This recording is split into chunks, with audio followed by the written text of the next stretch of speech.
نو چې زه به یې کوم خو یو نور یم کوم زه څومره وخت مخکې چې دا د هجرت په زمانه کې وم چا رانه پوښتنه وکړه وی اول شارح د بخاري څوک ده اول شارح د بخاري هم افغانۍ ده علما وی مالکیان وی مالکیانو ته موږ احترام لرو موږ ډېره وسیع فکر لرو امام مالک رحمه الله د مذهب علما وی اول شارح د بخاري هغه ابن سوده ورته وی مالکی ده خو راځئ څېړنه به وکړئ هېڅ پروا نه کوي تحقیق به درېیمې ته پرېږدو دی دې مو کې موږ به هم تحقیق وکړو اول شارح د بخاري څوک ده افغانان دي څوک په افغانانو کې هغه معالم السنن د امام بخاري اولینی شرح په بخاري دغه ده اعلام السنن خو بیا په ابو داود د امام خطابی البستی دغه سړی په هلمند لشکرګاه کې د دریا دا مشهور د هلمند رود هری رود د قلعه بست سره نږدې دلته و یو رباط و هغه زمانه کې یو رباط یعنی سنگر پوسته وه د دې پوستې سره نږدې د ده قبر ده اولینی شارح یو عالم دنیا کې تیر سوی امام عجلونی الجراحی الشافعي ډېر ښه عالم تیر سوی مشهور کتاب علماو ته معلوم ده کشف الخفا ورته وی دغه هغه حدیثو باندې چې احادیث نه دي مشهور علی السنه دي دغه کتاب د جوړ کړی د یو کتاب جوړ کړی د انشاءالله د کتاب نوم یې د ما نه ویر سو د امام بخاري په مناقبو کې د یو جلد ده دغه کتاب کې لیکي اولینی شارح د بخاري هغه هم افغانی ده څومره لوی افتخارات موږ الحمدلله لرو درلودل مو راځئ علماو چې هغه تیره زمانه کې داسې و اوس زمانه کې هم دغه علمي تحقیقات په مخ بوزو مقصد مرضا د الله وي هم به مو دنیا نظامی میدان کې به منلی و هم به په علمی میدان کې منلی و تر هیچا پورې به کم نه یو خو انشاءالله دا کار به ځکه کیږي اوس چې موږ وینو الحمدلله علماو مو دغه ارادې سته تنگ نظر علما نن په مخ باندې نه ځي راځئ دا نظر ټیټ کو وسیع یې کو هر یو بل ومنو هر یو د بل مدرسه ومنو هر یو د بل تحقیق ومنو بس چې مازې معمولي خبره یو عالم کړي نه وي بل خیس پرې راوهه چې دا خو والا ماته پلانکی ښکارېږي ولې دلته علمي څېړنې سته ده علماو تحقیقونه کړي دي د فتح القدیرو د شامي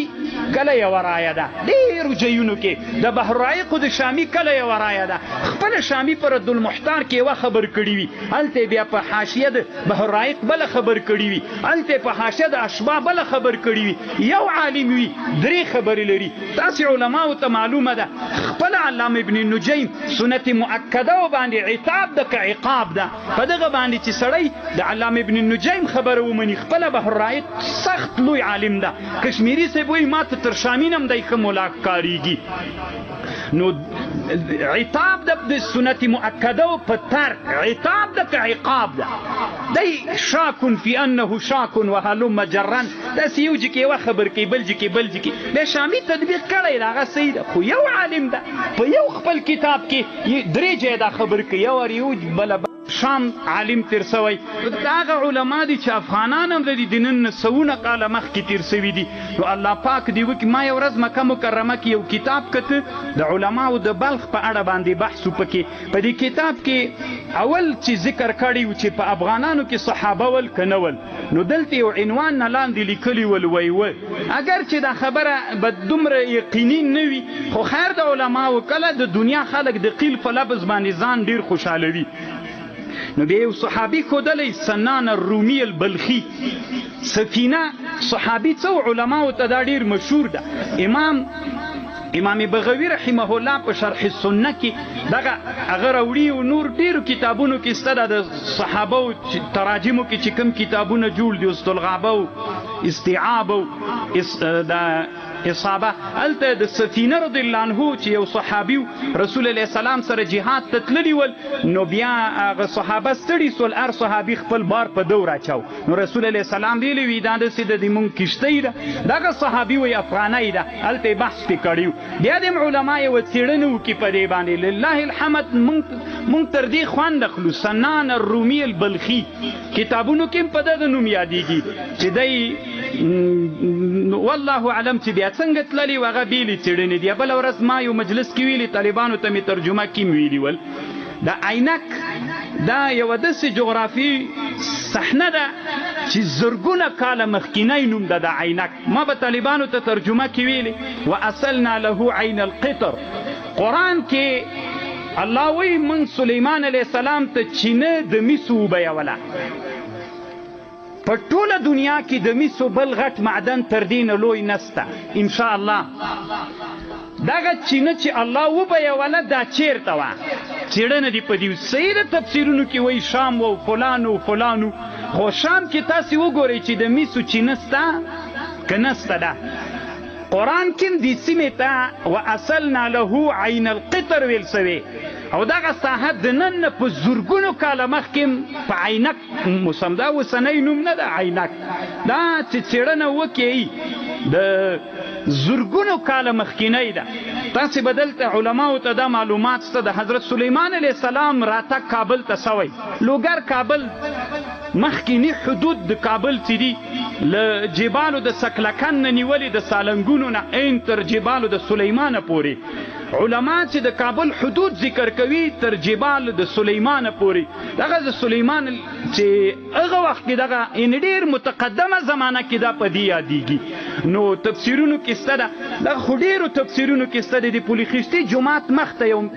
جومات علماو به لیدلی باید وینئ که چا نه یې لیدلی، مسجد خوابګاه سلیمان ورته وایي علیه السلام. اوس هم په همدغه نوم عنوان هم داسې لیکل سوی چې کابل ته به سلیمان علیه السلام راتله. تفسیر مظهري کې شته، سمرقندي تفسیر کې شته، بیخي ډېرو کې شته. خوب به یې د غرمې د قیلولې خوب به یې په کابل کې کاو. هغه ځای د پولیخیستي جومات مخ ته مسجد خوابګاه سلیمان علیه السلام ورته وایي. علما وایي یو وخت کې وي سلیمان علیه السلام کابل ته راغی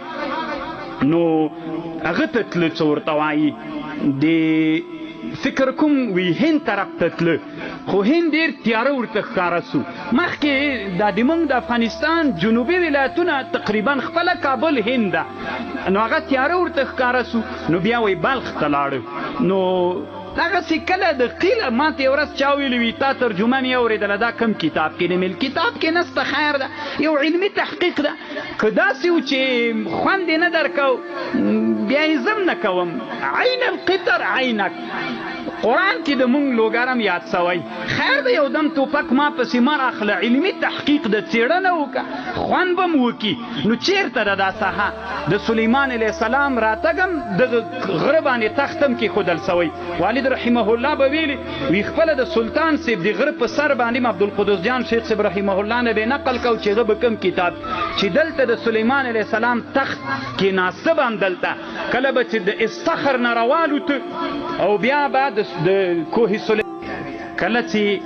دلته دوه خبرې دي. یو وی علما وی چې د سلجوقیانو په خلافت کې علب ارسلان سلجوقي رحمه الله اولینی مدرسه د جوړه کړې، خو امام الذهبي رحمه الله په سیر اعلام النبلا کې لیکي چې نه اولینی مدرسه د اسلام په تاریخ کې د محمود غزنوي رحمه الله ورور په نیسابور کې جوړه کړې ده. نیسابور او نیشاپور چې دا د ایران په مشهد کې یو ځای ده، اوس د ایران په جغرافي حدودو کې راځي. د خراسان الرضوي یا مشهد چې ایران کې یو ښار د دغه ځای کې یو ځای ده نیشاپور یا نیسابور. ولې ورته نیشاپور و نیسابور وایي؟ امام حموي معجم البلدان کې خبر پې کوي. نو اولینی مدرسه د محمود غزنوي رحمه الله ورور دلته په نیسابور کې جوړه کړې ده. دغه خبر امام جلال الدین سیوطي رحمه الله په حسن المحاضره فی احوال المصر والقاهره په دې کتاب کې هم دا خبره کړې ده. او امام بدرالدین الزرکشي شافعي یو عالم تیر سوی دی، یو کتاب یې جوړ کړی ده، ډېر ښه کتاب ده، د جوماتونو احکام پکې دي، اعلام الساجد فی احکام المساجد. دې کتاب کې هم دا خبره شته. نو د افغانانو دپاره الدارس فی اخبار المدارس دوه جلدونو کې کتاب ده د مدرسو تاریخ ده، پکې د هغې مقدمه کې هم دغه خبر کی. نو دا د موږ د افغانانو دپاره یو لوی افتخار ده. کله کله په تاریخ کې چې د قیل لفظ راسي د نورې دنیا خلک ډېر کار ترې اخلي. مونږ افغانان علماو ته نه وایم، خو خیر که لږ ورته وایم مشران نه ده د مشرانو نه راکته علماو د خپل هم عصرو ته وایم راځئ علماو اوس موږ ته ښه زمینه الله مساعده کړله کله چې دنیاوال یا د دنیا خلک د قیل لفظ په تاریخ کې